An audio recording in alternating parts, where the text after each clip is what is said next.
Hello everyone, Roger Wolford here. Got another episode of Making Dust for you. I got the opportunity to sit down with master calligrapher and engraver Ken Brown.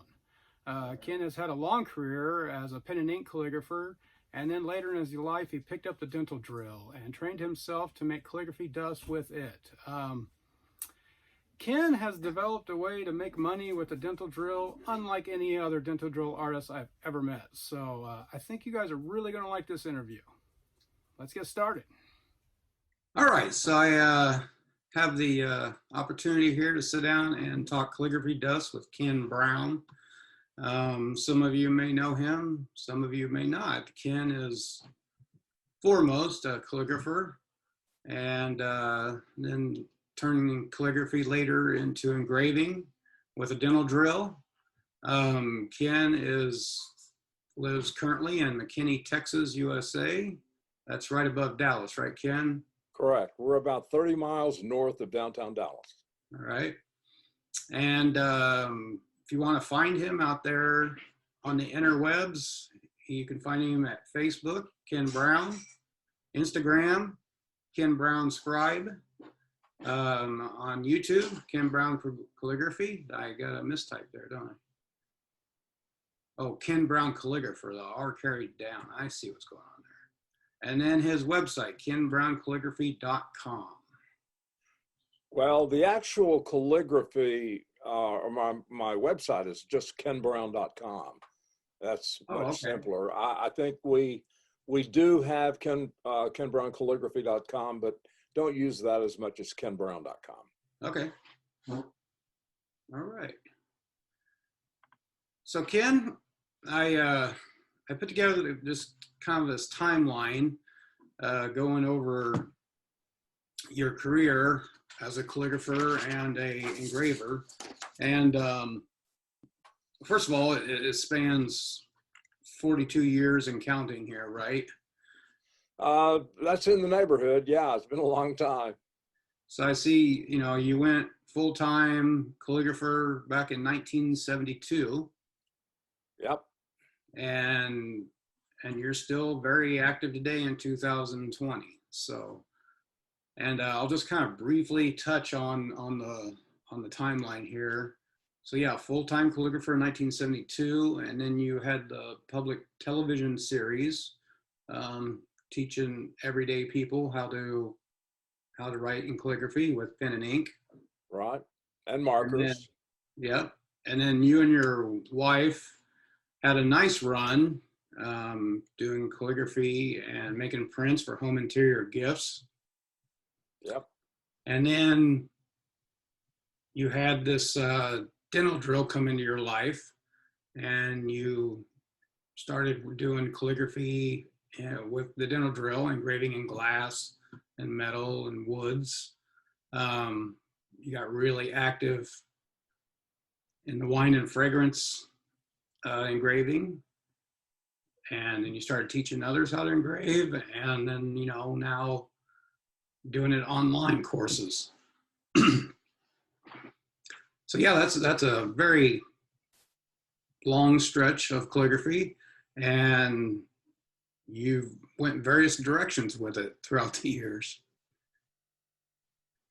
Yeah, it really captured my attention in an architectural design class at Oklahoma State University.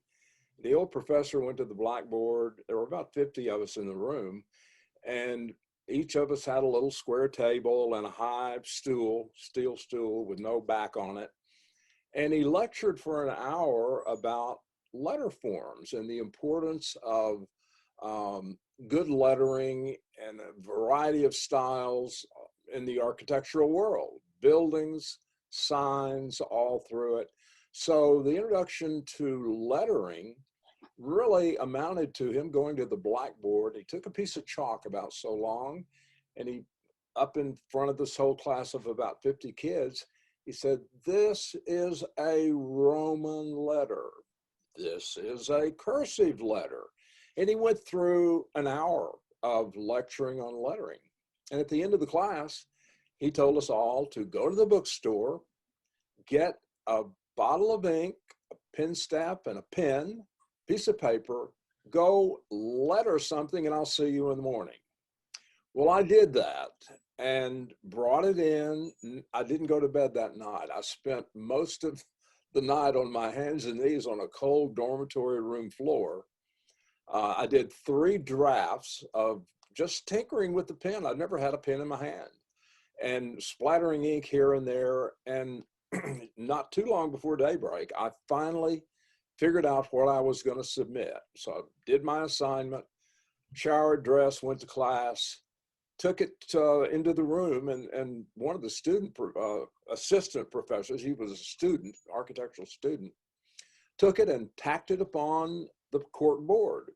And when he did, I noticed that he put an MC in red down in the lower right-hand corner. And I said, what does MC mean? You know, I'm used to A, B, C, D, E, and F. And he said, that means mention commendable. And I said, oh, okay. What is that in terms of a grade? He said, it's a B minus. Well, I was absolutely thrilled. Mine was way down the list as far as being pretty or nicely done, way down the list from others, because a lot of those other kids had art training in high school. Some of them even had lettering classes. So I bounded out of that room with a B minus and said to myself, walking back to my room at the dorm, I'm going to learn to do that. That is just too cool. So that's what I did. You've taught pen and ink calligraphy for quite a few numbers of years, and all that teaching, you've done it in various ways. You had the public television show, Ken Brown's Calligraphy for Everyone. And correct me if I'm wrong, but I think that was sponsored by Speedball. Yes. After I stopped, my latest job was at the television station in Dallas. It was the ABC affiliate, WFAA, and I had a chance there to use my lettering on slides and station breaks and what have you. So I had the chance to show it a little bit to the world, at least in the Channel 8 market. And so one thing led to another, and Gail and I began traveling, doing little craft shows here and there, and then we began doing bigger craft shows and got the attention, not trying to, but just because we kept attending the same big art shows. The Speedball company, it was called Hunt Manufacturing, noticed that there were always a lot of people in the booth where Gail and I were. And by that time, I had begun doing little poems and scriptures and verses, and Gail would add her amazing talent with pen and ink or charcoal or whatever, making little prints. So we kept going to the same shows that Speedball did. And one day we got a call. At that time, we had moved back to our hometown in Hugo, Oklahoma. Got a call from a couple of VPs, and they said, we want to come talk to you. So they came to Hugo and presented a very elaborate and impressive proposal that I write a book. And in the conversation, they said, this will be a 5-year deal. And after 5 years, calligraphy will just die out. And so that'll end the relationship. But meanwhile, we'd like to have you do a book and feature our materials. So I thought, that's a great opportunity. But when they said it'll only last 5 years, I knew that was not true. Calligraphy is not going anywhere. It's been around for centuries, and it's going to stay. So I thanked them. A few days later, I got a call asking if I was ready to sign the contract.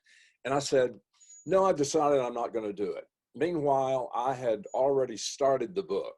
I knew if Hunt Speedball wanted a book, I could do it. I had never done a book, but I knew enough about what I did and how I did it.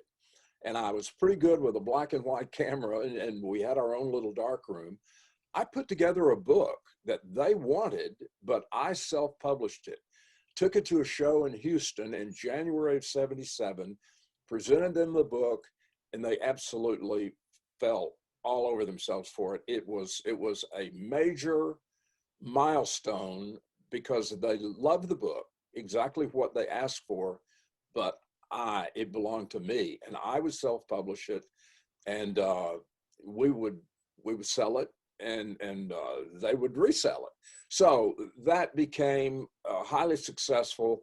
And 11 years, about 12 years after that, I got a call one day from Speedball saying, "How'd you like to do a public service, um, or actually, they wanted me to do a pilot program on calligraphy for public television." And I said, "Sure, I'd be glad to, love to." So we figured out the plan. They sent me materials to put together two 30-minute shows, and I hammered them together. They flew Gail and me to KOCE in Huntington Beach, California. I did two 30-minute pilot shows, and at the end, everybody was happy. 2 weeks later, I got the call and they said, "You're approved. We're going to do 13 shows." So I had about 2 months to put together. What a daunting task it was. I put together 13 half-hour programs. Each was project oriented.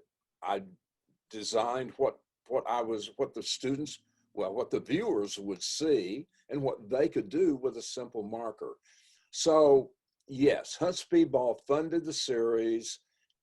Additional kits came out of that. And we had a 12-year run. The first series premiered in January of '84. And then in '88, we did another 13 programs. And those they all continued to run and be repeated in every public television market in the US, over 100 markets.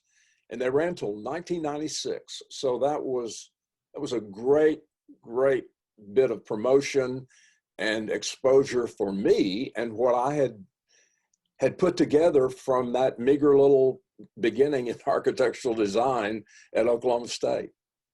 And so, and I'm sure Speedball sold tons of pens and inks and those kits, right? I mean, between your book and the television series, that was their goal, right? To sell their product, and Yes, it's right. cool that worked out. Yeah, and I tell people all the time, I've made this statement so many times. If there were a book of the world's best 1,000 calligraphers, I'm not there. You won't find my name in the book. I'm the guy that figured out how to do it simply and how to make it available to everyone. It was simply a passion that I developed and figured out how to communicate that to a fifth grader. So that's what I'm tied to, is the simplification of how you do calligraphy with any chisel-edged instrument. And that went on until 1992 and beyond that. But in '92 is when the dental drill came along, and that changed everything. And of course, as you know now, that's 99% of what I do. I still do pen work occasionally, and we still sell. I've got books, just like they came off the press, brand new, from 30 years ago, that teach my method, and they're as effective now as they ever were. But now it's all about the drill, and it's a different alphabet. And so I had to learn to morph from pen and ink into a dental drill, and I did that very successfully. So I'm watching this now. I had calligraphy in high school art class, right? And my art teacher, I'm pretty sure he used your method right down to the T. Probably. I remember learning it exactly like this in high school art.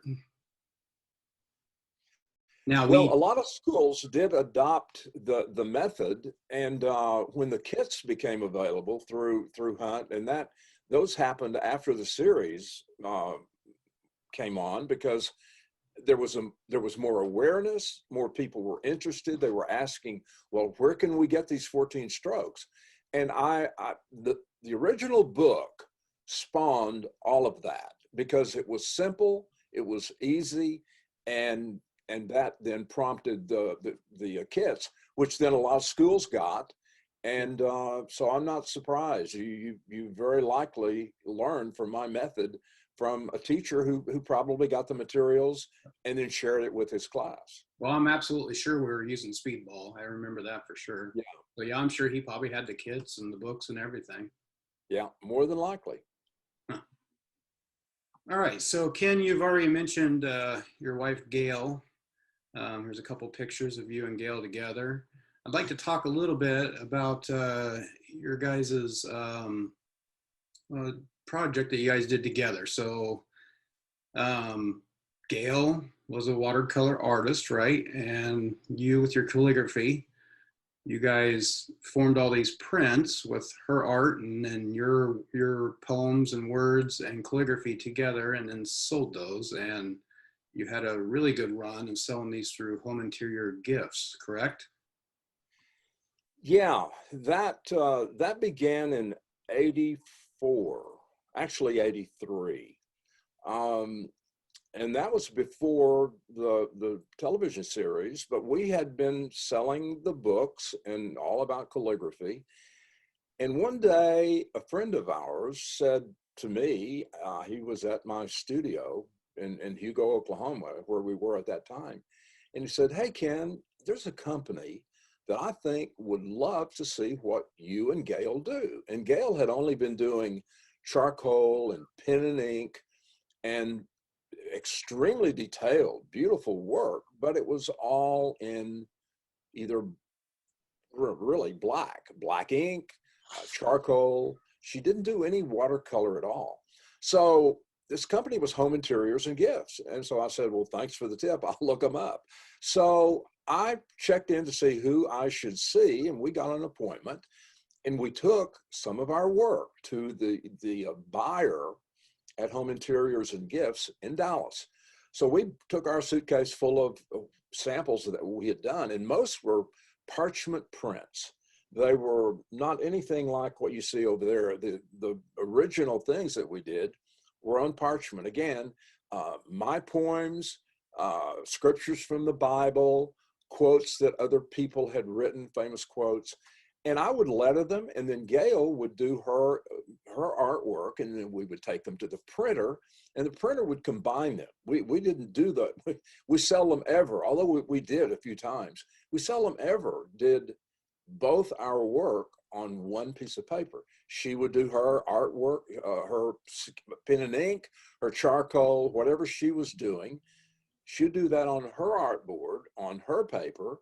I would do mine on my paper, and then the printer would not digitally at that time, but he would photographically combine my artwork with hers. We'd size it and get everything just right. And so we were selling parchment prints like crazy. Went to Home Interiors. They loved what they saw, but they said, got to be color. Can't. We're all about color. Can't do the parchment. So they said, if you come up with anything, we'll come back.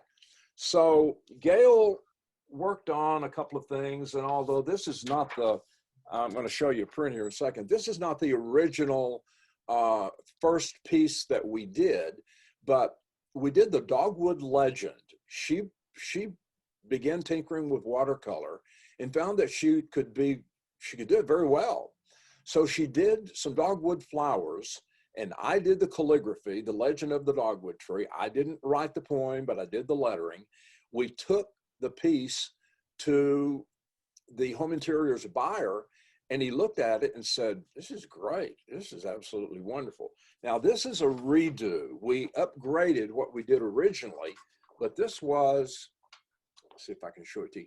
This was the original, not the original, but the second edition of it.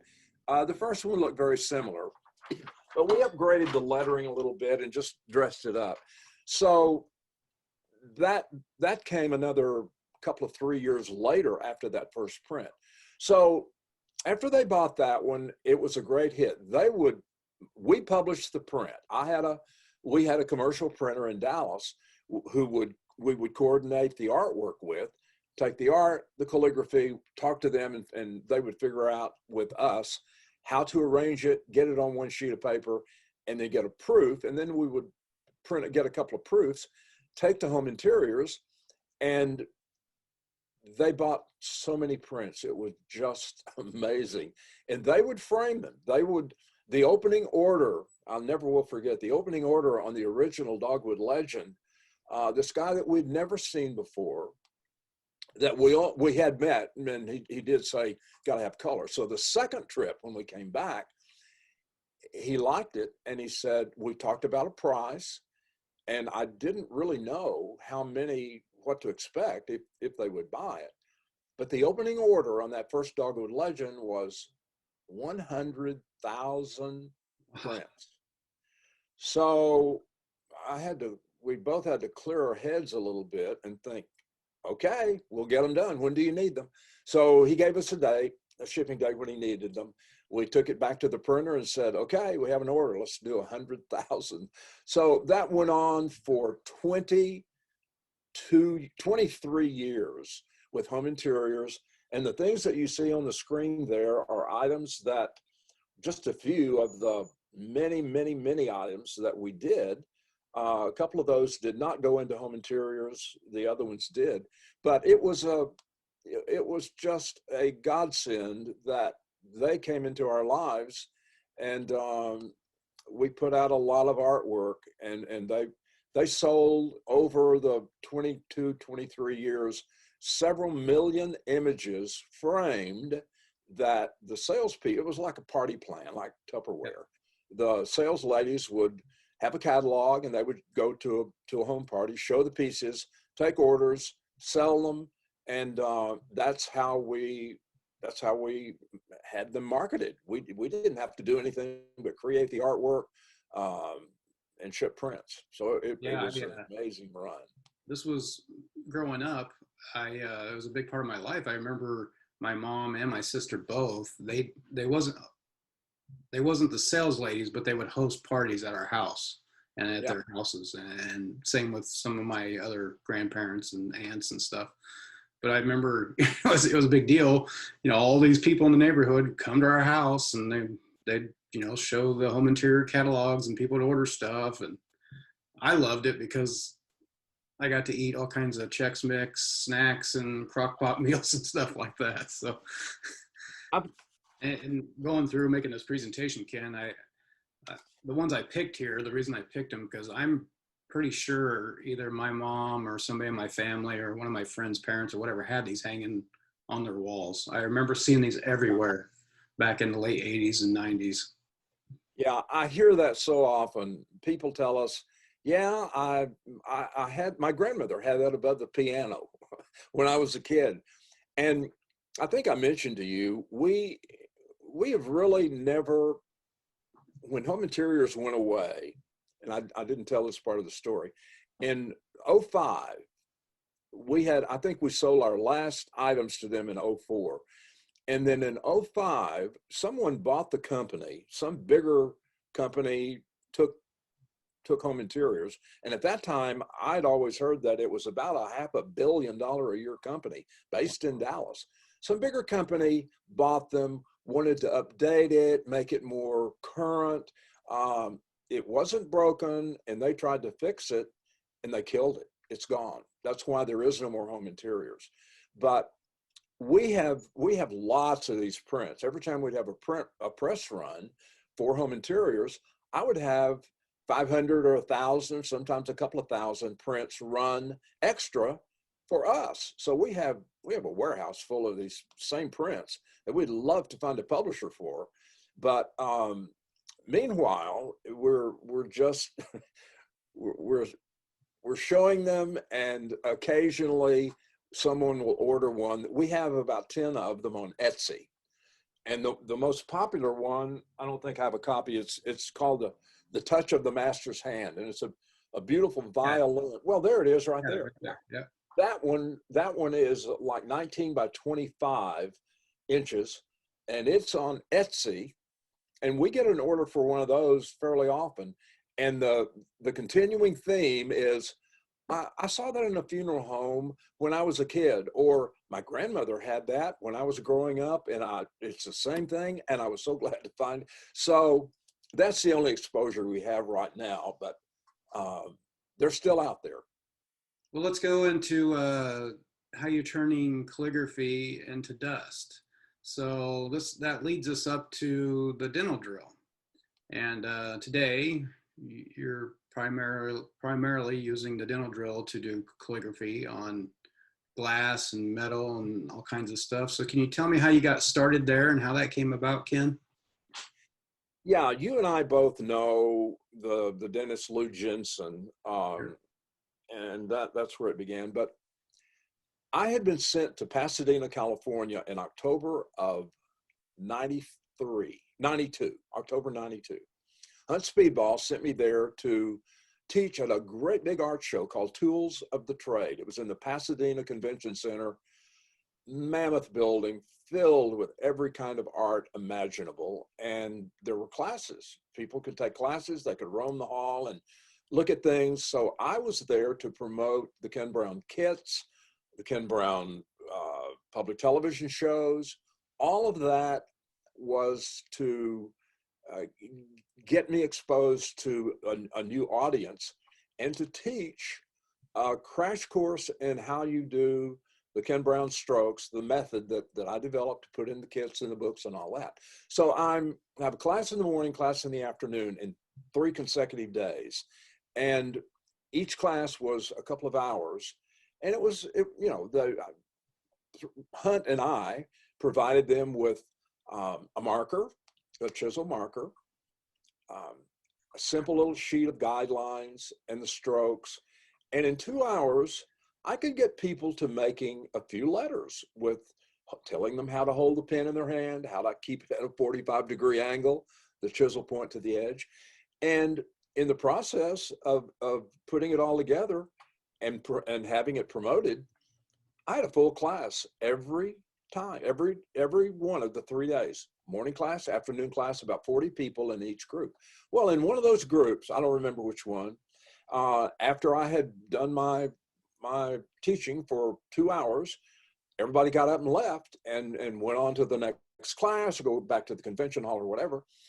And I'm mopping up and picking up the debris and getting ready for the next wave of students. And this guy hung back and he came up to me and looked me right in the eye, extended his hand and said, "Hi, I'm Lou Jensen, and I know who you are. I have every book, I have every video, every pen, everything you've ever done, and you have got to get a dental drill."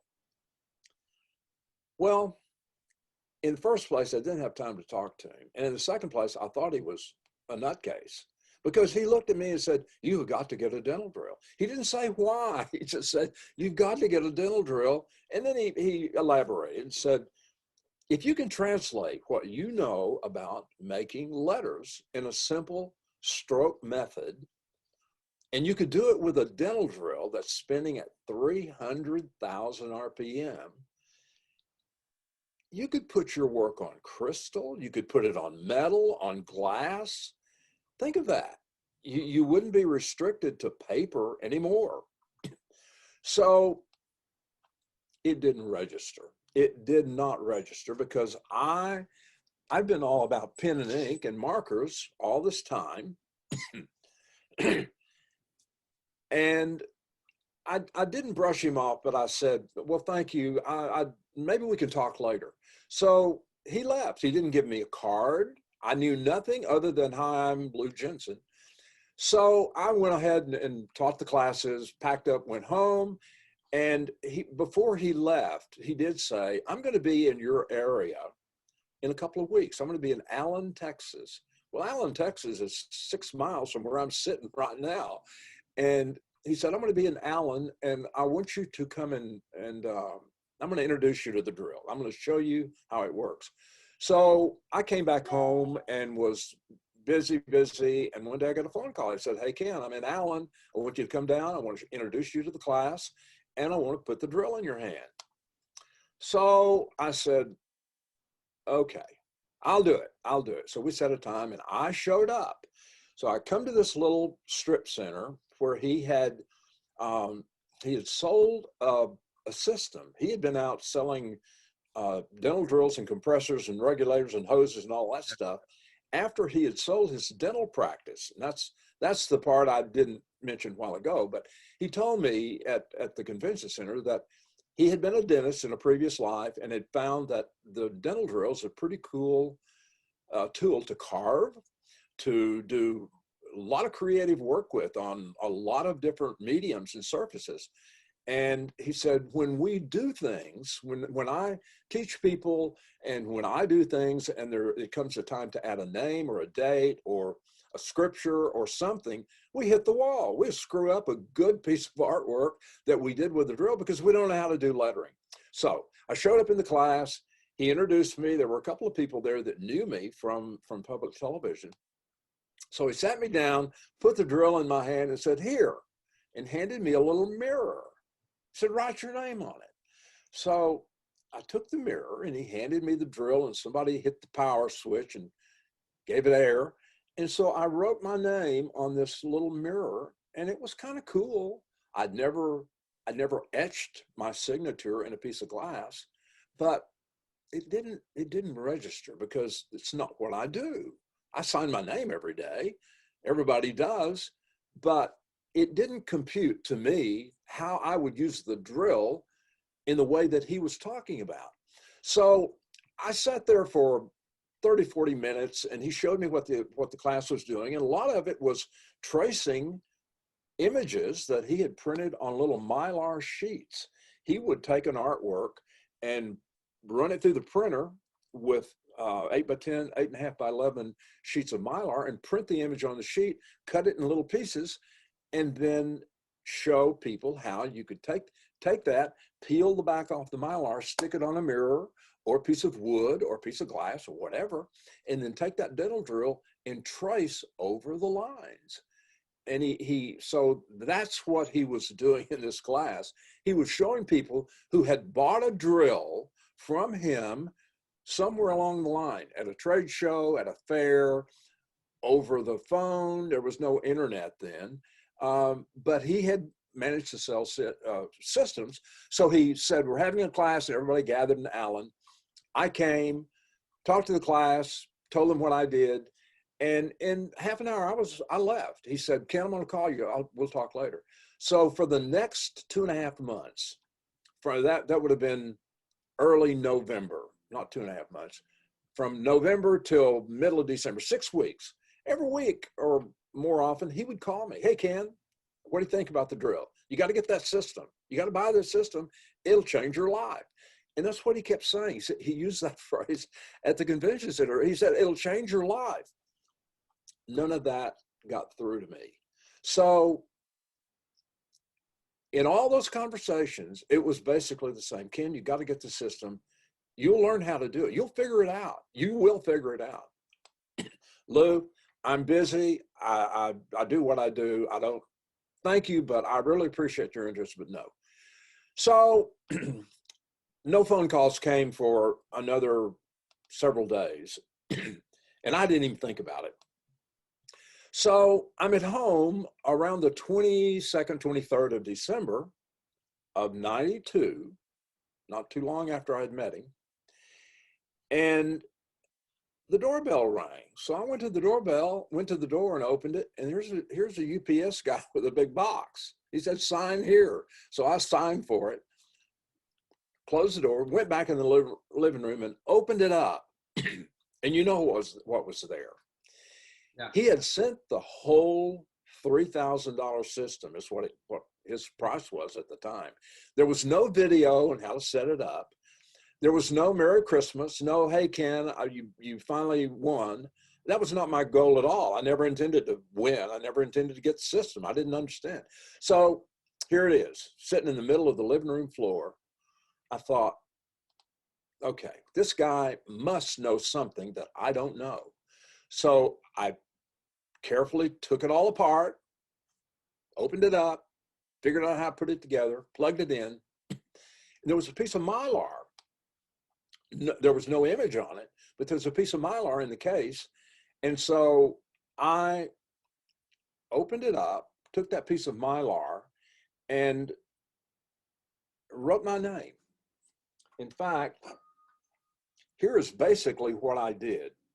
this is not the original glass, but let's see. I engraved or lettered the name Ted. You can see Ted. Pardon me. So I took the Mylar and lettered my name, K-E-N. Peeled the back off, and I had another wine glass just like this in the bar, and I taped that Mylar on that wine glass, and then because I had seen him do this in the class, I'd seen him do this, and the students were doing it. So I put my name on the glass, and I took the drill and very carefully dotted the outline of K-E-N, dotted the whole letter, the whole 3 letters. And then when I had the skeleton of the lettering done, I peeled the Mylar off, and there's the skeleton of K-E-N on that glass. So then again, because I had seen the students do it and knew what they were doing, I then took the drill and I went all around inside the outline of those letters and filled everyone in with an even pattern of dots until it was totally frosted, just like you see. So then I sat back and I thought, well, that's really cool. And it was, because I'd never seen my lettering in that form, and I did it in 5 minutes. So Dr. Lou Jensen, his company at that time was, I believe, Paragraphics. It kind of went through various names: Paragraphics, Paragrave, and Profitable Hobbies. Yeah. That's where I got started making dust and carving and engraving myself. And right here was that probably the same kit you received, Ken, and the same one I received, except I had to buy mine. But and how I got started is, at the time I was working like a 3rd shift factory job, and I gave a friend of mine, we rode to work together, and I was at his house waiting for him to get ready for work, and on his table he had a big stack of woodworking magazines that his dad had gave him. And so I was thumbing through those woodworking magazines, and Dr. Lou, Paragraphics, had an advertisement in one of those magazines, and it showed the drill and some leaves engraved in a gun stock and some various little items he had done with the drill. And so I took that magazine, that ad, home and looked at it and showed it to a bunch of different people, and they're like, yeah, that's pretty cool, and Dr. Lou had you could order a free VHS tape. You called them and they would send you a VHS tape, and it was like an hour and a half long of everything you could do with the drill and everything. And so I got the free tape, watched it, and then I ordered my kit, the Genesis kit here that you probably had too. Yeah. And then for the people that's not familiar, the dental drill, it's a pneumatic tool. It's the same drill your dentists use to do your, work on your teeth, except from this one's a straight shaft, where the ones the dentists use has an angled head. And so it requires an air compressor, and then the air line comes in, it turns a little turbine that turns the dental burr right here. And it runs at 300,000 RPMs. Some of them go higher or lower, but that's the average for a dental drill, 300,000 RPMs. And they're very, very high RPMs, lower in torque, but they're a very good tool for engraving and detail work.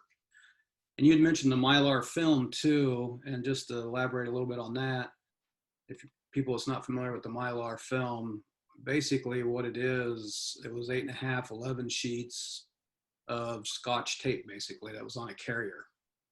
So you could draw on this Mylar film, peel off the back, stick it to whatever surface, and then engrave, carve your outline, and it would be there. Kind of the same process that like a tattoo artist would do. They put it on your arm and then do the outline, peel it off, and then do all the detail work. So yeah, so that's where I first came across your name, Ken, and became aware of you, was through Paragraphics.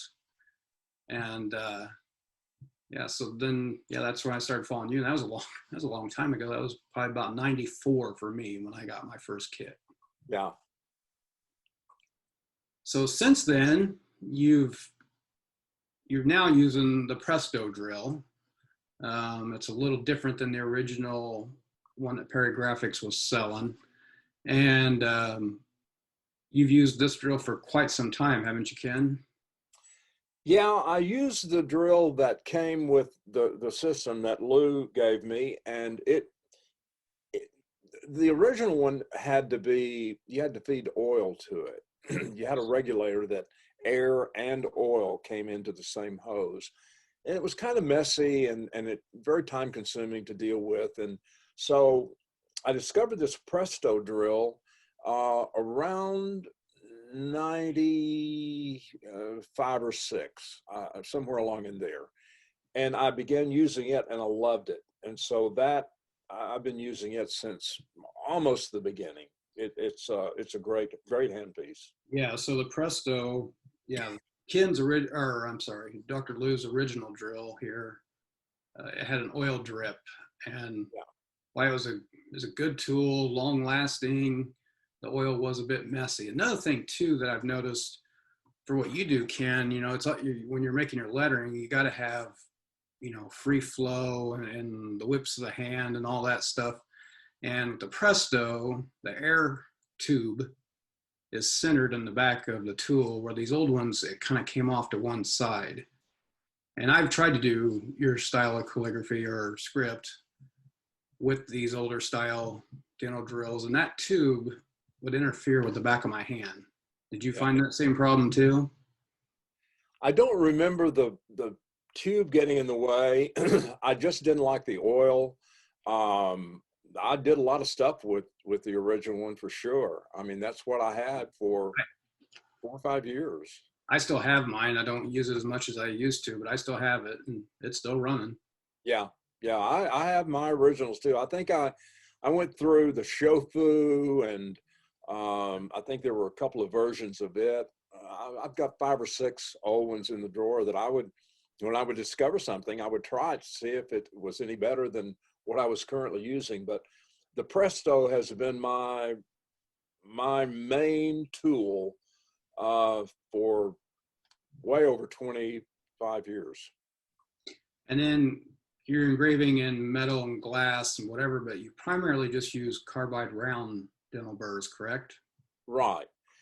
The only time I use diamonds is if I'm working on, it took me a long time to learn this. If I'm working on sterling, sterling is so soft.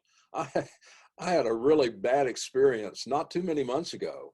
A lady brought me a little barbell baby rattle. It was about so long. It had the little, looked like a barbell. And on one end, it was an antique. In fact, it came from an antique store somewhere, and it was well worn, no telling, could have been 80, 100 years old. And she wanted me to put the initials of a new baby. She was going to bought it as a baby gift. So I was using a carbide burr, and I had already done the date on the other end, and now I'm on the other little barbell, going to put the initials of the baby. And as I did the name, and it worked fine. And as I did the 5, it was born in May. So as I did the 5 and came around with the bottom curve, it punched through. Oh, It actually punched through the silver. And I was horrified because it was an antique, no way to replace it. And I looked at it a minute, went ahead and finished the date with a much, much lighter touch. And when the lady came, I didn't charge her. And I said, a jeweler can fix this. And it was right at the very tail end of that 5. So I said, take it to the jeweler, and they can put some silver in there. They can solder a fill for where I made the hole, and it won't disturb the letter. The 5 will still be there. It'll just be clipped off at the very bottom of it. And so that was a good reminder to me. Don't use any sharp burrs on sterling silver, and so I use a diamond for that. And if I get a piece of porcelain, I can get a much finer line, smoother line if I use a diamond. I don't own a lot of diamonds. They're very expensive, and I don't have that much occasion to use them. So 99% of what I do is with round carbides. So you got this new tool, you've taught yourself this new process. Now it's time to take it out into the world and start earning some money with it, right? And can you tell me how you began doing that? How you first started getting the engraving tool out into the public and showing it off? I had managed to be able to do a script. It was kind of simple. It was more my handwriting, just my ballpoint handwriting, that was a little bit different, but enough to really look good on a fragrance bottle or a wine glass or whatever. So one day I dressed up again and I took a fragrance bottle that I had written a couple of words on and went to a Dillard's store in the Primo Mall in Dallas, North Park. Walked into the fragrance counter, handed first little lady that came by and said, "May I help you?" I said, "Here's what I can do on fragrance bottles. Can you help me? Do you know anybody I can talk to?" "And let me get the manager of the department. I'll have her come by." So she came and said, "Yes, how can I help you?" And I showed her the bottle. I said, "Here's what I can do freehand on fragrance bottles. I can sit down and just do it. And it makes the gift special." She said, I can't help you. I don't have any stroke. I can't help you." I said, "Is there anybody else?" She said, "Would you like to talk to the manager?" And I said, "Well, sure."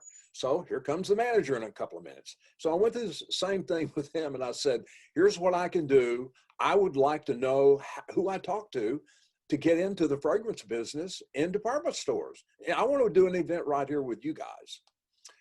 So he said, "You need to call the buyer in Fort Worth." And so he gave me the buyer's name and number. So I went out to the car, and this was 93.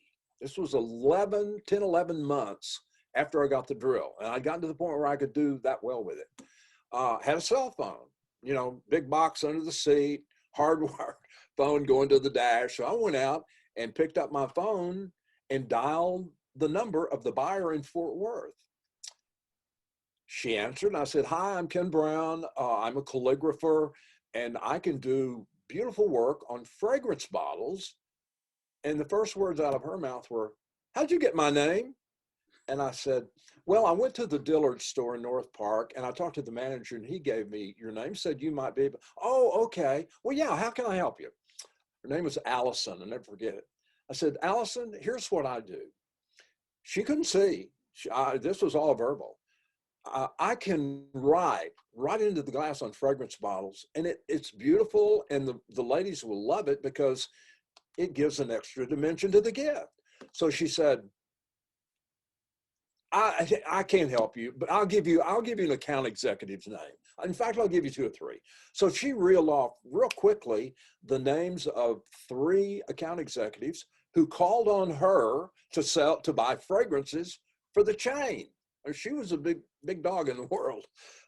So the first one she gave me was the Calvin Klein account executive. So I hung up talking to her, thanked her for her help, dialed this lady who was the Calvin Klein rep. She answered. I said, "Hi, CN." Her name was CN. "Hi, CN. I'm Ken Brown and I do calligraphy and I can write on fragrance bottles and they make great gifts." And before I could finish the sentence, she said, "Where'd you get my name?" I said, "I just talked to Allison over in the buyer's office." And she said, "Oh, I know Allison. Yeah, I was there last week. She bought a big order of stuff for upcoming Christmas. And so how can I help you?" And I said, "Okay, I am a calligrapher. I can write on fragrance bottles. I'm trying to get in the business of getting an event to do fragrance bottles in the stores. And Christmas is coming." And so she said, "Well, what do you charge?"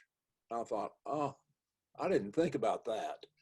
And right off the top of my head, I said, just like I'd planned it, excuse me.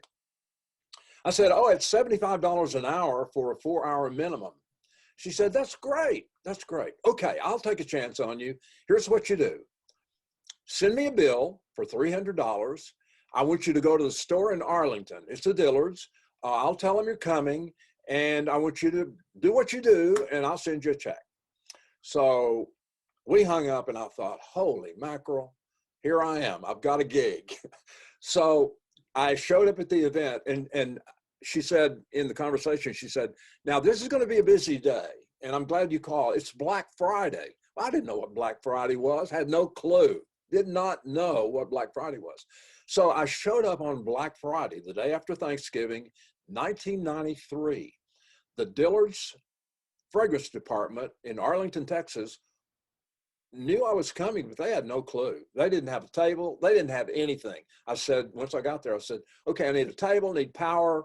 They got me set up. I turned the drill on. I was ready to go. And I said, okay, would you bring me a couple of testers from the table over there, Calvin Klein? So they brought me 3 or 4 testers, and I put Merry Christmas, Happy Holidays, I love you, Happy Birthday. And by the time I'd gotten through doing 2 or 3 bottles, I had people gawking at me. Wow, we'd never seen anything like that. So they took the testers, put them back over there, and there are people all over the store. I mean, it was buzzing. I was working from 11 to 3, my 4-hour gig. So right away, people began, I had no order for them. I had nothing. I just said, give me a pad, give me some paper. And they started letting people write down what they wanted. So in that 4 hours, I don't remember the number. I must have done 30 or 40 bottles, which is not a lot by today's standards, but everybody loved it. Everybody got my card. But the best thing that happened from that event was not the $300 check that I got pretty quick. It was the fact that there were other fragrance reps all over that department. It's Black Friday. They're in there hawking their goods too. They want to sell Elizabeth Arden. They want to sell Estee Lauder. So these guys would come over to me and say, do you have any openings in December? And I said, yeah, as a matter of fact, I do. I said, let's talk afterwards. Call me. Here's my card. So I booked a big chunk of December from that 4-hour event at Dillard's, my first outing, getting there the way I told you. Wow. And that's how it began. That's how the fragrance events began. So what I love about this is how the simplicity of what you do. So, I mean, I know you've honed your skills with calligraphy and the handwriting and stuff. So, you know, for like me and other people that carve, you know, we think of a design, we design it, we carve this object or engrave it or whatever. And then we go and we try to sell it, right? We work on Etsy, craft shows, whatever. You don't have none of that. You just show up with your drill and people hand you stuff. You engrave it, would put your little messages and your poems and little sayings on it, and then you just get paid. And I just absolutely love that model, you know, turning dust into money. Well, yeah, you draw a good parallel of the fact that we're both using the tool and we both have a skill. You're carving, I'm lettering, although I've seen your work with the drill making letters. You're awful crafty too. In fact, I brought something that you probably remember. You sent that to me not too long after you were here in my class. Yep. Now that's not the kind of lettering that I teach or do with the drill. That's more done with a broad pen, and Yep. then you etched or cut out your pattern with the drill, and it's beautiful.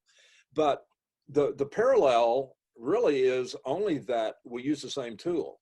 I'm selling the service of engraving on the customer's product, and you are creating a product with the same tool and hoping to sell it. Yes. It didn't take me long. Well, I knew from almost the beginning that if I could develop the skill, if I could hone it enough and become fast enough where I could personalize things, that's what I'm all about. Seldom ever does anyone come in the door and say and will say, can you put my name on my wine glass, or can you put my name on my pocket knife? It's always a gift. Yeah. So gift giving and the the ability to personalize things that people will give to someone else is the answer to the whole thing for me. I've done, I mean, this is not bragging. This is just the cold bare facts. I've done, I wish I'd kept count. I know it's between 800 and probably 950 events. And all of them are gifts. They're gifts. That's it. Yeah. So So, the earning potential is amazing too. and then for the fragrance or the wine industry or whoever you're doing your event for, I mean, they pay you your hourly fee, which is a good fee. But for them, I mean, they're selling more of their products, right? I mean, people are more likely to buy more wine, more fragrance bottles if they know they can have them engraved with a personal touch, right? But No question. No question. When that event in the Dillards for the Calvin Klein resulted in events just nonstop for the rest of December. That December is all I had left in that year. But then Valentine's Day came and I'm busy again. And one event would create more exposure in different areas and different account executives. And it grew like that just from them seeing me in the stores.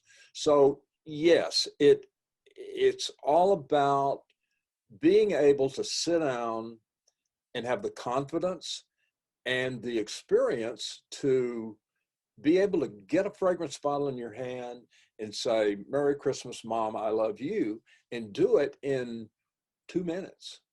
yeah. And that's the secret to it. So the events themselves, it's set up, right? You set it up with whichever department store or company you're working with. And then is it pre-advertised beforehand?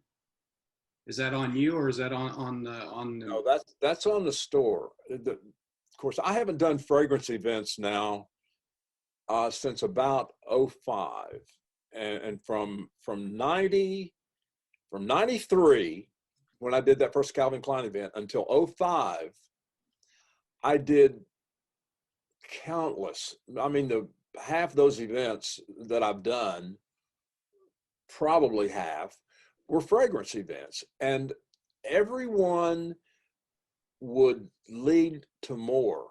And the way it worked, I created an order form. It didn't take me long to figure out that time is so important. So I created a form, and it's morphed and changed and improved 100 times, both for fragrance, and then I have a different one for the wine people. But I created a form, and it got to be where routinely they would pre-sell the event before I would get there. So the order form would be in the hands of the store people. The name of the event, whether, and whoever was sponsoring it, whether it be Estee Lauder, Calvin Klein, Elizabeth Arden. There's a whole string of companies out there who do this and who were doing it then. So they would then begin to pre-sell. If I'm going to be there on January, or let's say December 15th, by December 1st, they're selling the heck out of my event. And there are posters in the store. Now I'm talking about wine, same thing. I have an order form. I have 28 events between next Friday and December 23rd. It's going to be a challenge, but they will pre-sell the event. When I get into the store, there'll be grocery carts full of bottles with an order form wrapped around the bottle. So when I come in and sit down, the table's there, the power strip is at my left. I have my own lamp, my own chair. I come in and sit down, and there are rows of bottles in front of me. Well, actually one row, and then there will be a table full of bottles over here that someone is feeding the bottles across the table. And when I reach up and get that bottle, I unfurl the order form, lay it down, put the bottle on my pillow, see the 7 words, max or less. I engrave it, hand it off to the person who's going to add the color to it, and I grab the next bottle. So it's all very mechanized and sponsored, and my posters in the store, and it works like clockwork. And the secret to getting there, of course, is learning the alphabet, learning how to do it with a drill. And I've taught, you included, since my first class in 2001, Memorial Day weekend of 2001, I had 5 people. Somehow I promoted it enough. I don't remember how I did it. I didn't have the internet. I didn't have what we have now. Or if I did, it was very primitive. But I managed to get 5 people. I had 2 from California, 1 from Memphis, 1 from Atlanta, and 1 from Houston, who came and took my course, and they learned how to do it. So once they learn how, students, and I have students doing this, they will go through the same routine. In my classes, I teach the marketing and how all that works. They will go to the store, and there will be bottles waiting for them, whether it's fragrance or wine and spirits, and they will quickly put the message on the bottle, and then here comes another one, and it all works like a machine. I mean, it's very well organized, and that it has to be for the number of bottles to get done. My record day of wine bottles, and this kind of makes me dizzy to think about it because I remember the day, was in Lubbock, Texas. It was on Valentine's Day. And it tied in with the grand opening of a brand new Market Street store, giant gourmet grocery store. We did 315 wine bottles, 315 wine bottles. And I engraved every one of them, and an assistant did all the color, and another assistant was making the traffic, handling the traffic of the bottles coming across the table. That was in 4 hours. Is that right? That was 8 hours. It actually went a little over 8 hours. Holy. My events now are 11 to 6. My standard Ken Brown event is 7 hours. And I average right now, because of the experience and the stores know the routine, we allow 2.5 minutes per bottle, roughly 2.5 minutes. So in a 7-hour event, I can do that's 420 minutes. So right, 420 minutes in 7 hours. If I do two minutes a bottle average, that's 210 bottles. Well, in that 7 hours, I've done 250 bottles many times, and I've done almost 300 a few times. And that's when everything is really cooking right. So it's all choreographed very tightly. I engrave it, it adds color, the next bottle comes. And so again, the wine people sponsor me. The stores prepare it and provide my help, but the events are all sponsored, and they line up every year. And you had mentioned adding color to the engraving. You can see in these photos where it's silver, and there's this one here, I believe, is gold. Can you tell a little bit how that's done? Rub and buff. I don't have one handy, but they come in a little tube of color. I only use two different colors: metallic gold and a metallic silver. It's antique gold and silver leaf. Rub and buff. Yep. Michael's and Hobby Lobby and the craft stores have it. So the store provides an assistant, and when I've engraved the bottle, 7 words and a date max, I hand it over. That person polishes the bottle, squeezes out a little bit of color, whether it be gold or silver, and that's dictated on the order form or noted on the order form what the customer wants. She'll squirt a little gold or a little silver, or he will. Men and women both do it. Rub it in with a cotton ball, rub it off with a cotton ball, polish it with a cloth. They then sanitize the bottle, wipe it down, goes back in the basket for the customer. So it's all done. Yeah, the rubbing book, it's kind of like a waxy paste, and you just Yeah, rub it in with cotton ball or your finger or whatever, and it stays down in the engraved area, and then right. you wipe off what's left over. So it's a Yeah, where the bottle semi-permanent, is, I believe. What's yeah, that?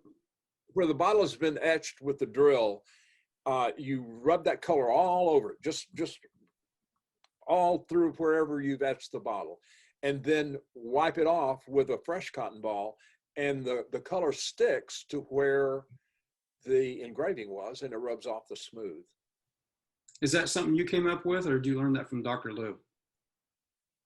I think Lou had been doing that. I think he was rubbing gold in some of the little mirrors and little things that people would etch. If you rub a little gold in it, it pops and makes it different. Without the color, you have raw glass. And there are people who come to me, and of course I charge when people come to the studio and bring their bottle. Well, let me back up. When they come to these events in the stores, the wineries sponsor me. The people buy the wine, any wine in the store. It doesn't have to be the sponsors. That's the way the law is. But they bring the bottle, they buy the bottle, it comes to my table, I engrave it, they pay nothing but the cost of the wine.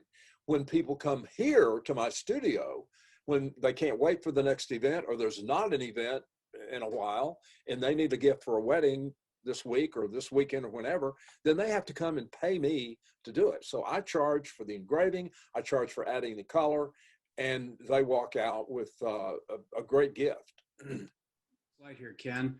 Here's some examples of other things you do besides wine and fragrance bottles. And then we can run to your website here in a minute and look at some more, but can you just kind of go over some of this? Yeah, the smile stones those are little pieces of agate that I get from off the internet, and they're smooth and beautiful. And I engrave a first name on them and then rub color in it, take the color out, and then I put them in a little either a little organza bag, a little thin material bag, very colorful, different colors, or I'll put them in a little cloth drawstring bag. Um, Guns, I do lots of guns. I probably do a couple of guns a month. Sometimes it'll be more, but they're usually retirement gifts, or they're gifts from granddad to grandson. Sometimes they're BB guns. Sometimes I've done assault rifles. I don't like to do those, but occasionally they'll come in. More than anything in that category are swords. I do Yeah. trainloads of swords. That picture right there is one of the country clubs. I do a lot of work for two different country clubs in my area, and that's another quick story I'd like to relate in a minute, because it has brought untold orders and money for the work that I do from country clubs. But those are swords. And then below, those are a couple of knives that I did, just personalized knives for people. Knives are great. Metal's good. Put in a brand new carbide burr, and in just no time, I could have a first and last name on a knife blade and charge usually $40 for what would be 3 minutes work. Nice. All right, so that kind of leads up to our next subject, which is your teaching others to make the calligraphy dust using the dental drill. And I took your class. That's me right there with you. Boy, I can't remember what year that was. 2016-ish, maybe. Yep, and this was our whole entire class. So this was all the students. We had what, 6 of us, 7 of us. 7. Yeah, it was a 3-day seminar. You taught it at a hotel conference room, right? And this is kind of how the classroom was set up. It was kind of a U tables, and you were right here in the middle doing your engraving, and you had a camera that projected onto an overhead, and then we would follow your lead. And it was a Yeah. wonderful experience for me, Ken, and I really enjoyed the class. Can you talk more about the class and how? Yeah, of course, the in hotel class is ancient history now. It seems like it's been forever. And the last one I taught in a hotel was September a year ago, September of 19. I had one scheduled in January and then March and May of this year. Of course, they didn't happen. Yeah. But even the January didn't for some reason, but the pandemic hadn't really hit then.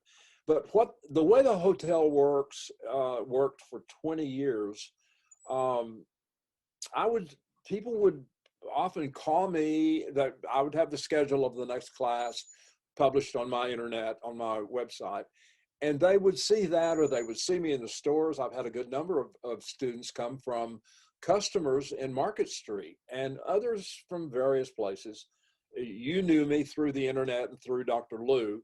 So the hotel would set up the room, and I would have anywhere from 4 to 10 students.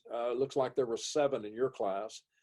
And I would sit at the table looking at the screen with a projector. I had a digital projector. If you look down at the end of the table, that in the T-shape arrangement, right down at the very end, there's a digital projector. And then I had the little camera. You're pointing at the red base right there on the table in front of my black pad. Yep. Yeah, that was the little camera that would show. I could show my work, my engraving, my demonstrations, and what have you, and then it would project it on the screen. So we did that, and I had a world of samples back behind on a table back behind where I sat. And for 3.5 days, we would go through everything from how you hold the drill, how you make the letters with the strokes, how you go about putting the letters together to form sentences. And by the end of that 3.5 day boot camp, everyone had done a dozen projects. We'd do a simple bowl. We'd do a couple of little candle holders.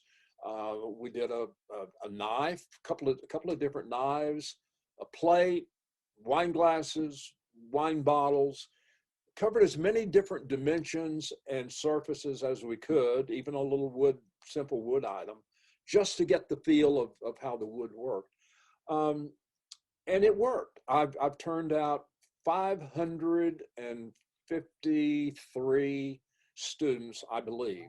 That's close to the accurate count, since Memorial Day weekend in '01 when I had those 5 students. So when I got to the class, I didn't know anything about making the script with the drill. Everything I had done was pretty much just like we talked before with Dr. Lou, or you had the stencil film and then you trace it through and then peeled off into the details. So yeah, I showed up knowing nothing about this the calligraphy and the writing, and then by the end of the 3-day class, I felt like I could probably sit down. I may not be as good as you, but I could probably sit down and do wine bottles for somebody for a few hours or whatever. It was definitely, like you said, it was a boot camp. I mean, we were, how many hours a day? 8 hours a day? We'd usually begin at 8 o'clock and take an hour for lunch and a couple of quick restroom breaks, morning and afternoon. And then usually we wouldn't be out of there until 5:30 or 6. So it was intense. We did a lot of work, and I missed that. Although I've got a replacement in the works, it was a great atmosphere. The thing that will be missing in the way that I'm going to be teaching with this video course that I'm creating is the interaction with the other students. You won't have that. And that's important, because as you ask a question about something on the screen or something that you had done, then the other people in the room hear that, and they benefit from the answer, and then Yeah. vice versa. You benefit from their questions. So we won't have that, but I'm going to have the next best thing. And the class is, it's not just listening to Ken Brown speak either. We made a lot of dust. I mean, all the students were working. Ken would do a letter, then we do a letter, and then, you know, he'd show us how to do the project, and then we would do the project. So it's a workshop. It's not a seminar. It's Yeah, a workshop. absolutely. So I believe my class was number 84. I believe it was 82, 84, somewhere around there. And at that point in time, Ken, this plate right here that's in the top right corner, you had said that through all of your classes, nobody had ever, the whole entire class has never got through engraving that plate. There's like a saying that goes all the way around the edge without making a grammar error. Has anybody in all your classes, would you say 105? Has anybody ever made it through it? Classes. It seems like a couple of years ago we got through and someone did it. Nice. But it's almost a challenge, and sometimes I think it spooks people, but so important in doing these things that we do both in the workshop but mainly for customers is focus, concentration. Don't screw up the letter. If I make a mistake, which can be very costly sometimes depending on what bottle I'm screwing up, it's because I lost my focus. I got interrupted. I'm a great speller. I wouldn't ever make a mistake by misspelling a word. It's putting the wrong letter next because I was thinking about something else. And my hand has a mind of its own. It's scary. I'll be humming along doing a word and knowing how to spell that word or knowing what it's supposed to be, and I'll leave out a letter or put something in that shouldn't be there. Yeah. So the more people practice and learn the script before they come to class, the easier the class is. But we seldom ever get through that plate without somebody flubbing a word or leaving out a word. And it's fun because it is that challenge. But everybody does a plate, and they turn out to be great projects. Yeah, that was a video that I did probably 12 years ago. I did it with a little homemade rig, putting my little bitty camera. I didn't have an iPhone at the time. And showing the hand position and how you keep your little finger out. I showed the burrs. And there's going to be a lot of this in this course. That there's going to be a complete course in video. But that's how it works. You make the letters a piece at the time. You can see that when I'm making that B to there is all one stroke, and then I add the loop, which is the second stroke. So one thing I want to point out is, you know, when you're doing calligraphy with pen and ink, you know, you have the broad point, which you hold at a 45, which gives you the thick and thin lines of the lettering, where on the dental drill, it's about pressure, right? And it's all about pressure, yeah. And that whip of the hand, and that was probably one of the tougher things to learn for me, is to get that whip in there. Yeah, you see how I lift the drill quickly at the end? Yeah. Watch the syrup. It's called a syrup. Yeah. See, when I lift the drill, it leaves that little sharp ending coming off the baseline, and it ends up being a very sharp point because I'm lifting the drill and stopping in midair. I never stop on the surface. So since we're working with a spinning tip, I can't get the thicks and thins by, like I do with the chisel pen, holding it at a 45-degree angle. This is all pressure. Yeah. Constantly varying the pressure, because you see every stroke is done with the same tool, but some of them are hairlines and some of them are very heavy. Yeah, it's very cool. It's you know, I do more of the artistic engraving and carving, and then going to this. I mean, you would think it'd be an easy pickup for me or easy transition, but it wasn't. It takes a lot of practice and a lot of skill to get those letters look so smooth and so nice. Well, it's like anything else, you know, practice makes perfect. I'm never perfect, but I got there to where I am with just lots of hours doing it. And I didn't really have a I didn't have a pattern to look at when I started this with the drill. I've known about this kind of lettering forever, but I never really learned it until I got the drill, and then I kind of put my own spin on it. No pun intended. You won't find my exact letters all together, all 26 letters that look exactly like mine anywhere. Mine's unique, but it's very common in the grand scheme of things because the letters are made with pressure. Downstrokes are heavy, upstrokes are light. And when you get that rhythm going, and it becomes automatic. You don't even think about it. When I'm making letters, the thicks and thins just happen because I know downstrokes are heavy and upstrokes are light. I'm sure that if I had the passion and the time and wanted to do it enough, I could learn to play the guitar or the piano. With a piano, it takes both hands. With this, it just takes one. Right. But it's like anything else. It's muscle memory. It's dedicated, putting in the time, doing it 1,000 times, and doing it 1,000 times more to get to where it is as good as it can be. And that's what it takes. I still today, I'll finish off a bottle of wine or something and I'll save the bottle and I'll go out to my shop and I'll practice doing the calligraphy. So, and then of course I'll just throw it away, but I keep trying to keep fresh, and keep up on it. I'm sure my trash man looks at those bottles and wonders what the hell I'm doing.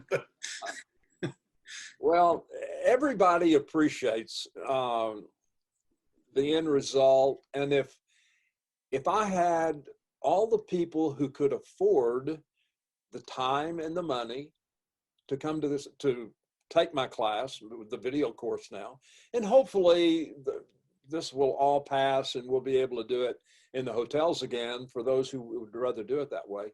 But if I had all the people that could do this, if I could put the confidence in their head, if I could some way convince them that you really can do this. If you don't have any neurological problems, if you don't have any tremors or any shakes or any of that, you can do this. You can absolutely do it. It is not magic. It's just blood, sweat, and tears of doing it and putting in the time.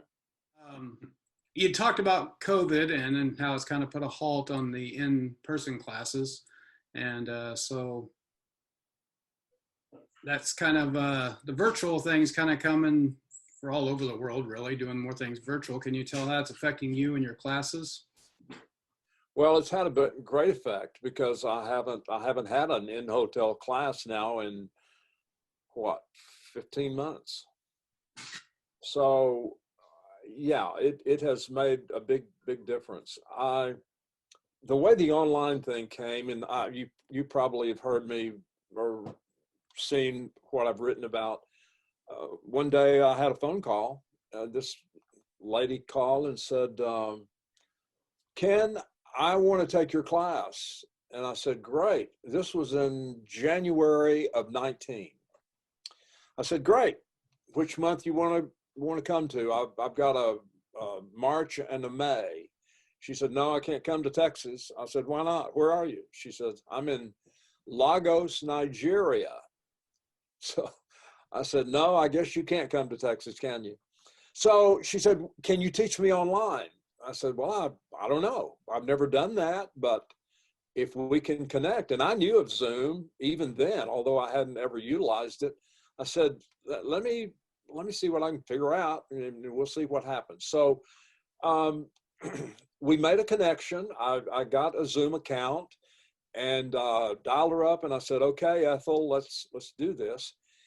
And it was a learning process for both of us. I had my trouble with Zoom, and she did on her end. And sometimes the connection wasn't very good because her internet wasn't as powerful as it should have been.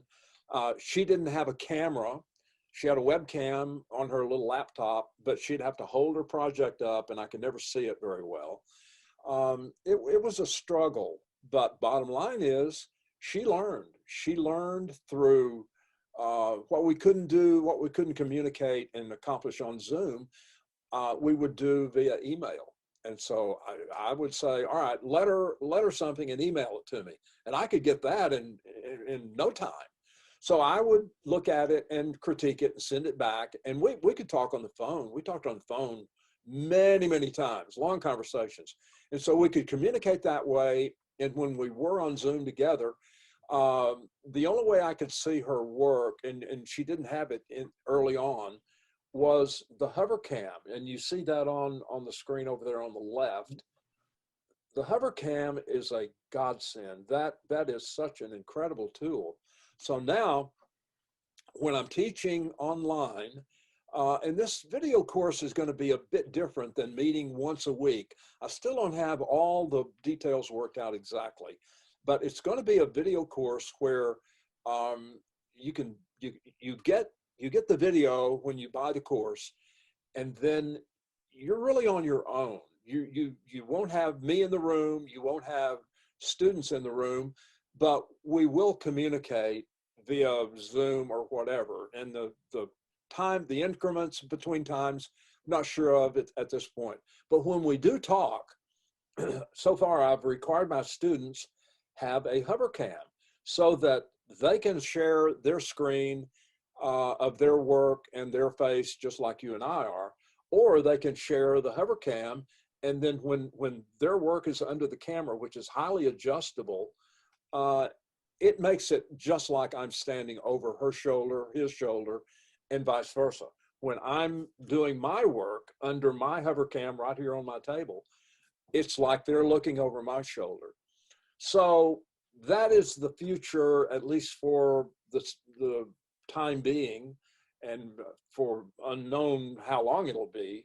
But the video course, I hope, will be available even if we do get to come back to the hotels, because there are people all over the world who know me, who have access to the internet just like you do, like anyone, and they find me. There's interest in calligraphy, beautiful handwriting all over the planet. So the video course will be available to people in New Zealand or wherever that can download the entire course. And there will be projects. There will be the projects we did in the hotel in the video. So when it comes time to do the wine glass, you're going to see both still shots and video of how you go about getting names and dates on a wine glass, whether it be on the bowl of the glass or the base of the glass or both. How you figure out how to center it, how you figure out how to do all of it. Same thing on the plate. We'll do the plate, we'll do the wine glasses, we'll do knives, we'll do round objects, we'll do flat objects. And a lot of it is based on practicing on flat glass. I don't have a piece here in front of me, but I have guidelines that are shown in the video that are specifically laid out for each burr. And so when you have a call for a number 3 burr, that's the little tip that goes into the drill. They come in different sizes for different letters. You will have the guidelines to glue on the back of a piece of flat glass. And here's a cool secret. Flat glass, sheets of flat glass for practicing are an absolute necessity. And I go to the dollar store. There's Dollar Tree, Family Dollar, Dollar General, Family Dollar. There's a whole bunch of them where you can go buy a picture frame for $1. And some of them are $1.50. But I go to the Dollar General and I can get a picture frame shrink wrapped with a piece of glass in it. I buy it for $1 and tax and bring it back and tear off the frame and throw it away. It's usually plastic. And I have a nice 8.5 by 11 sheet of very thin glass. It's pretty fragile. And then I glue the sheet, the line sheet on the back of that piece of flat glass with a good quality Scotch spray adhesive and burnish it down. And then I can engrave on that flat glass, and you can too, with the right drill, the right lines, and practice the letters and how they go together.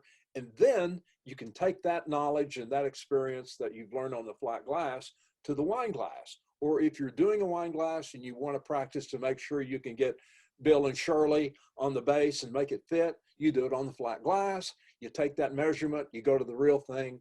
It'll all be there where it will be a self-contained course, complete in a downloaded video. That's in the works and probably about 80% done right now. I have a lady named Jane, and she lives in Buffalo, and she's one of the most successful stories I have. There are several. Ironically, a lot of them go away and get busy and either forget about me or they're afraid I'll send somebody in their area. But this lady named Jane in Buffalo, New York is amazing. She was in a class not too far away from yours. I don't remember her number, but seemed like it was in the 80s as well. She called me one day and said, I do a little work. I think she made signs or something.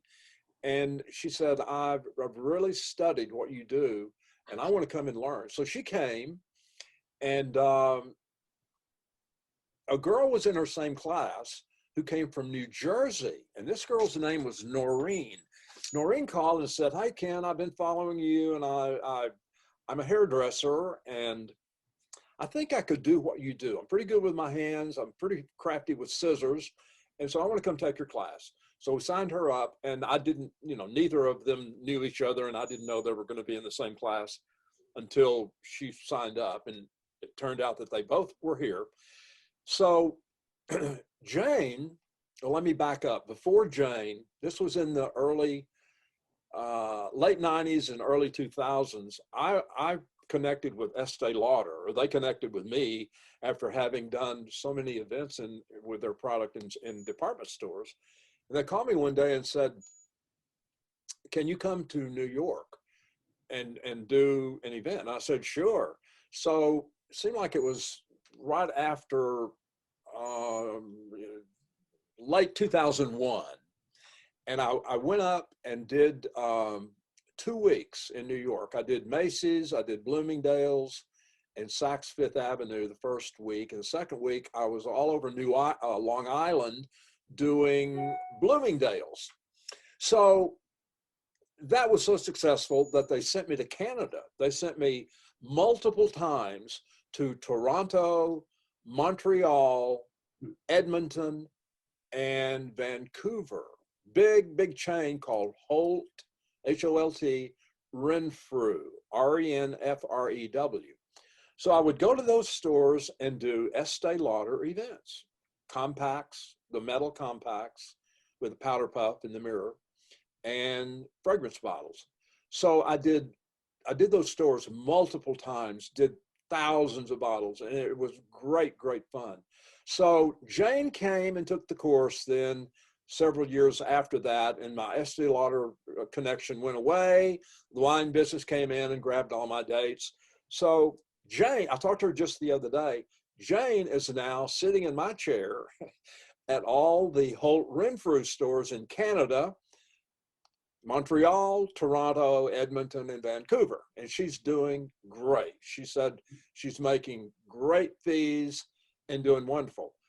The hairdresser is all over Manhattan doing events at Macy's and Saks Fifth Avenue. All those chairs I sat in, they're now doing.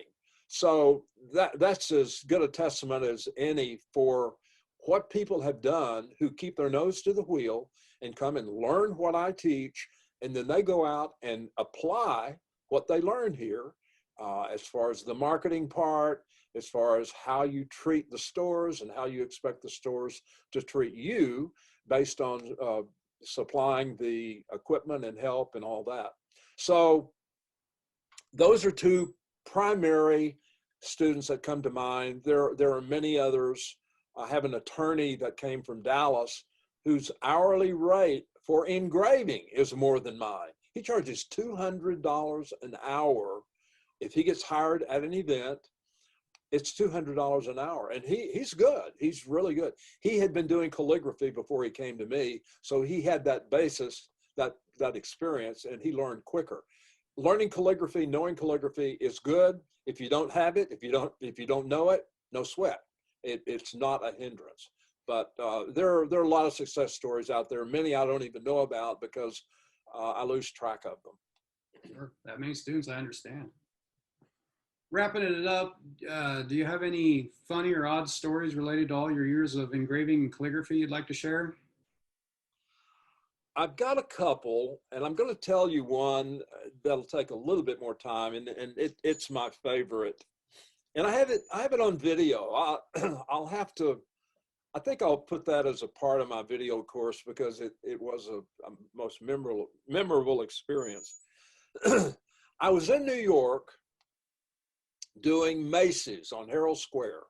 The flagship Macy's store had hired me. Actually, it was Estee Lauder hired me. They said, "Come up. We want you to do several days at Macy's and Saks Fifth Avenue." So I was in the hotel the night before my first day, my first event day, and I believe this was in 03 or 04. And so I get a phone call, and it was my son. It was Kevin. He said, "Hey, Dad, I know you're in New York. I have an idea. I think you ought to go get yourself on Good Morning America. And it's right down, not too far from Macy's. You have to be there early. But I think if you could get on Good Morning America, that would be really cool." So I said, "Kevin, thank you very much. I'm going to do that very thing." So I had my engraving system in my hotel room. Of course, I had to carry it up there, and then I would have to carry it to the store. And then when I came home, I'd have to pack it up and check it on the airplane and fly home with it. So I hooked up my system that as soon as he made the call and we were finished, I hooked it up, and I had, luckily I had this handy. This is an Estee Lauder compact. And I had a bunch of these from another story. And you can see on the back where I've engraved, it's hard to see because of the light. I've engraved a message on this compact. And then on the inside, I don't have anything on this mirror. There's a little mirror where I usually put "Hello, Gorgeous." So I had some of these compacts, and I keep them, I take them with me sometime to give as gifts, as thank you gifts for my host or whatever. So that night, I did have an extra compact, and I knew Diane Sawyer would be on Good Morning America the next morning. So I took a compact, and on the back, I engraved in my hotel room, "This little mirror in your hand tells who is fairest in the land." And then you turn it over and open it up, and on the mirror, it says, I engraved right on the mirror, "You are Diane." So folded it up, went to bed, got up like 5 o'clock in the morning, the next morning. I had on I think I had on a blue blazer and a red turtleneck. I stood out. I really stood out. But I was in business attire as far as I was concerned, because I was going to Macy's to do engraving for Estee Lauder. So I went down to Herald Square, near Herald Square, wherever it was, wherever Good Morning America studios were. And when I got there, it was long before daylight. And there's a string of people lined up out in front of the studio door down the street. So I thought, this ain't gonna work. This is hopeless. But I stayed in line. And as the line got up closer and as time got closer and they began letting a few people in the studio, I sort of inched my way. I didn't break in, but I inched my way into a position so that when the door opened and I could go in, I got on the front row on the line, on the end of the line. I don't know if you remember, but there would be usually 3 rows of people in the studio at that time. And when they would do something or a station break, they would cheer, and anything. There was always somebody on the floor crew saying, "Okay, applause." So they applaud. So I got on the end of the row, and the camera would pan the audience at various times just before station break. You could see the audience and they would cheer and carry on. So I'm at the end of the line on the front row on the left side. If you're watching television, I would have been on the left side. So I stood there with this compact on my chest like this. So I have on a red sweater, a blue blazer, and I'm standing there like this, just like a statue. Everybody else is cheering and raving and going on. I'm standing there like this, like just a statue. And probably 4 or 5 times the camera would pan the audience, and they'd come and they'd stop on me for a second, and then they'd go on. So finally, at one of the breaks, just before the break, Diane Sawyer said, "What is that guy holding?" When they were right on me. And she said, "I don't know what he's holding." And then Charlie Gibson was a host, and I think he said, "Well, we'll check it out during the break, and we'll find out what he's holding." So the break came, and Tony Christian, the weatherman, came over. He was going to do the weather break when they came back to after the commercial. He came over and said, "Hey, what do you got? What are you doing?" And I said, "Well, this is a little gift for Diane Sawyer." He said, "What is it?" I handed it to him, and he said, "This little mirror in your hand tells who is fairest in the land. Open it up. You are Diane." He said, "Oh, that is too cool. I gotta show that." So when it came back to the studio, came back to Tony, he's over there standing by me. So he said, "Diane, this guy has something for you, and here it is. You've seen him hold it." And so here's what it says. "This little mirror in your hand tells who is fairest in the land. Open it up, and it says, 'You are Diane.'" Well, they cut to Diane, and she's smiling, big as a barn door, and she was thrilled to death. So he said, "Well, come over here and let's take a closer look at that."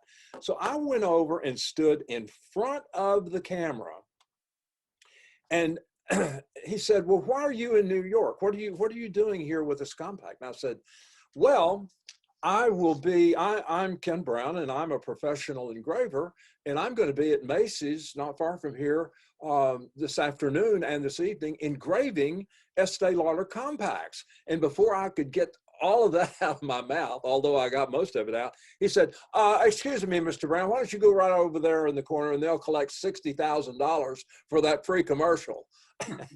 And I walked off the set laughing, and they made some 2-bit comment about it, and that was it. And then the next break, I went back and took my place in line. What he was saying was, "Hey, you just did a commercial for yourself and for Macy's that would have probably cost 60 grand for the amount of time you said." Well, no big deal.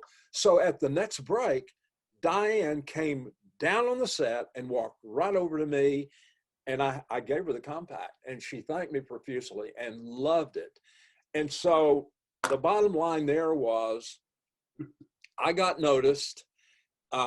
The phone rang off the wall at Macy's, and it was a bonanza. There's no telling. I don't remember what the end of the day was, but it was a record day. I probably did a couple of 100 compacts that day because of Diane Sawyer and me standing there like a statue like this holding it. So that's one of my memorable stories that got a lot of mileage out of it. Just thank you for coming and telling all your stories and your history. And I want to keep encouraging you to make dust and keep teaching others how to do that. And for everybody out there, don't forget you can find him on Facebook, Instagram, YouTube, and of course his website. Thanks again, Ken. Thank you, Roger. I really enjoyed it. I probably capitalized more time than I should have, but I'm always anxious to share my stories and share what I do. I'm passionate about it, and even more so when I can share it with people. And there's a huge potential, earning potential for anyone who wants to sit down and put in the time. And I'd love to have you. Yeah, thanks again, and I'm sure that people will enjoy this. Okay, everyone, I hope you really enjoyed that interview with Ken Brown. And like I said, the guy is just full of knowledge, a long career as a calligrapher, and the way he markets his calligraphy with the dental drill and what he does just amazes me. I really hope you enjoyed it. I will put links in the bottom here of the YouTube in the comments of Ken's website and all of his different connections. And don't forget that if you want to keep seeing videos like this from me, to subscribe. And then also, I'm out there too on Facebook, Instagram, my website, all under Wolford Carving. So until next time, see you guys later.